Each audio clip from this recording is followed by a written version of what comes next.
Hello, does democracy work? Well, surely it does. Yes, we've just had a positive election, haven't we, in the United Kingdom, Macron in France. So surely, after an election when people clearly voted for a more compassionate culture, no serious Western democracy is going to pass up the opportunity to give public service workers a small pay rise, are they?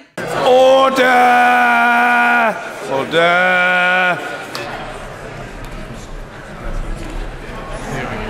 I like ceremony and pageantry in the sphere of spirituality. Perhaps when people are, doing some burning ritual or hunting ritual or some religious thing that's meant to connect you to the ether or the oneness or the unknown. But in the apparently secular world, where church and state have been defiantly separated, don't you think it's a bit odd to see people marching in a room and bowing at a gold stick to a man in a cape shouting order? Doesn't this make you think that people in power have not received the lessons that ordinary people feel detached from power?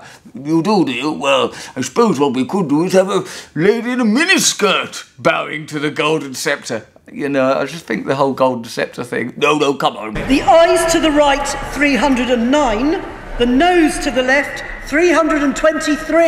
It's very odd, isn't it? After that, an election result that you would think would shake them, you'd think, oh, should we let go of that 1%?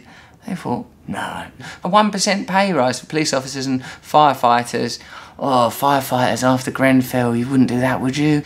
Well, hopefully they didn't do it in a gaudy and awful, celebratory, trashy, crass manner.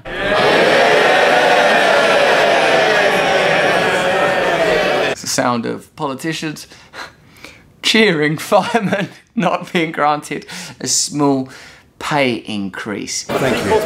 The eyes to the right, 309. The nose to the left, 323. Doesn't it seem almost like a sort of a peculiar film where that tower, such an obvious public Pyrrhic detonation of the social contract between all of us as ordinary people, that happens, and then within weeks of that there's like a sort of a genuine opportunity to show that there is a sort of a modicum of compassion, and that is trounced, that opportunity. Well, don't you think that, like, even a more cynical and corrupt pie would go, listen, bloody hell, at this point in time, with all this feeling about the disjunct between people in power and ordinary people, and the sort of sense that there are disposable communities, that idea, necropolitics, who it's all right to die. For most people, it's all right if they burn to death in a tower, it don't really matter. Just to show that we don't actually think that, why don't we just vote for to end the pay freeze and for a small nominal rise for health workers and public service workers? No. It's the balls of it. It's astonishing. So the noes have it, the noes have it. Unlocked.